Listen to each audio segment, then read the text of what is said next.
फिर पायल अपने पिता धीरज को फ़ोन करती है और उनसे पैसे मांगती है। बेटा, मैंने तुझसे पहले ही मना किया था, ऐसे घर में शादी मत कर। दामाद जी को शर्म आनी चाहिए जो तुझसे पैसे मंगवाता है। पायल को अपने पिता की बात पर गुस्सा आता है। आप मेरे पिता हैं, मैं परेशान थी इसलिए आपसे मदद मांगी। प्रदीप को तो इस बात का पता भी नहीं है। पायल सोचती है कि वो प्रदीप से बात करे, फिर उसे लगता है कि प्रदीप टेंशन में आ जाएगा और वो अपने हाथ के कंगन मैच देती है और अपनी ननद के लिए सामान ले आती है। सामान तो ठीक लग रहा है पर मेरी बेटी को पसंद आ जाए। पायल कुछ नहीं कहती और वहाँ से चली जाती है।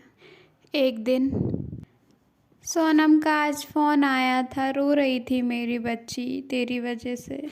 क्या हुआ माँ जी, सब ठीक तो है? मैंने क्या कर दिया? तूने तो उसकी नाक ही कटवा दी। इतना बेकार सामान लेकर आई थी। तुझे तो पता ही है उन लोगों का रहन सहन, ब्रांडेड चीज़ पहनते हैं। तू तो मेरी बेटी का भला कभी सोच ही नहीं सकती, हमेशा मेरी बेटी के बारे में बुरा सोचती है। वो बड़े घर की बहू बन गई इसलिए तुझे जलन होती है ना, पर मेरी बेटी के साथ भगवान है, तू उसका बुरा नहीं कर सकती। अब पायल के मन में सवाल था कि भगवान सिर्फ सोनम का है, पायल का नहीं। लेकिन उसे सुकून था कि वो प्रदीप के साथ उसके सुख दुख में शामिल है। पायल वहाँ से चली जाती है। अमीर घर की बहू बनकर सोनम भले ही खुश ना हो, लेकिन गरीब घर की बहू बनकर पायल बहुत खुश थी।